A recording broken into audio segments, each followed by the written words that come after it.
Hello, thank you so much. It is an honor to read Du Bois's words, a man so brilliant he must have been described by his white contemporaries with the ultimate compliment of articulate. What are American children taught today about Reconstruction? An American youth attending college today would learn from current textbooks of history that the Constitution recognized slavery, that the chance of getting rid of slavery by peaceful methods was ruined by abolitionists, that after the period of Andrew Jackson, the two sections of the United States had become fully conscious of their conflicting interests. He would read that Harriet Beecher Stowe brought on the Civil War, that the assault on Senator Charles Sumner on the floor of the Senate was due to his coarse invective against a South Carolina senator, and that Negroes were the only people to achieve emancipation with no effort on their part. That Reconstruction was a disgraceful attempt to subject white people to ignorant Negro rule. In other words, he would in all probability complete his education without any idea of the part which the black race has played in America, of the tremendous moral problem of abolition, of the cause and meaning of the Civil War, and the relation which Reconstruction had to democratic government. Herein lies more than omission and difference of emphasis. The treatment of the period of Reconstruction reflects small credit upon American historians as scientists. We have too often a deliberate attempt to so change the facts of history that the story will make for pleasant reading for Americans. War, and especially civil strife, leave terrible wounds. It is the duty of humanity to heal them. It was therefore soon conceived as neither wise nor patriotic to speak of all the causes of strife and the terrible results which national differences in the United States had led.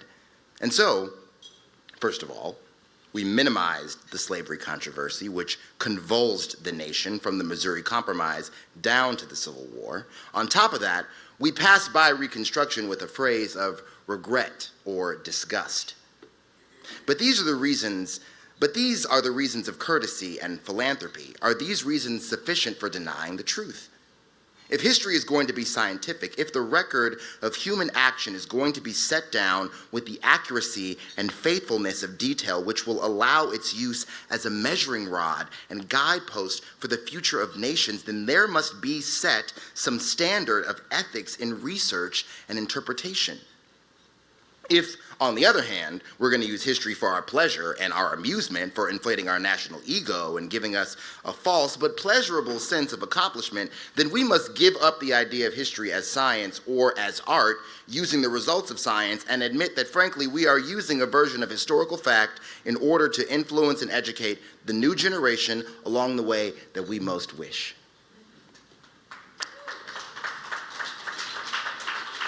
It's shocking that this is almost 100 years old. It is propaganda like this that has led men in the past to insist that history is lies agreed upon, and to point out the danger in such misinformation.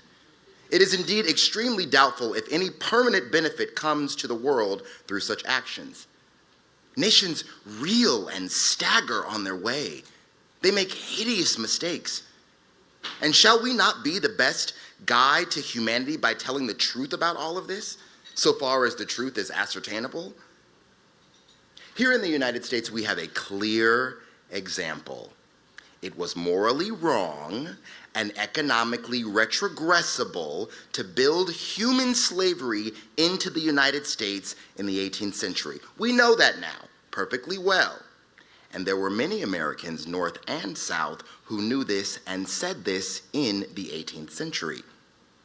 Moreover, it is not well to be reticent in describing our past.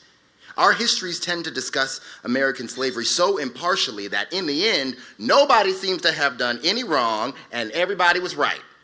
Slavery appears to have been thrust upon an unwilling, helpless America, while the South was blameless in becoming its center.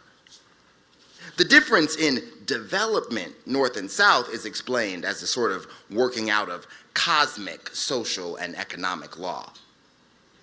What was slavery in the United States?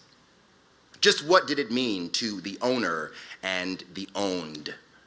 Shall we accept the conventional story of the old slave plantation and its owner's fine aristocratic, see, Reeve, what's with these words, Reeve?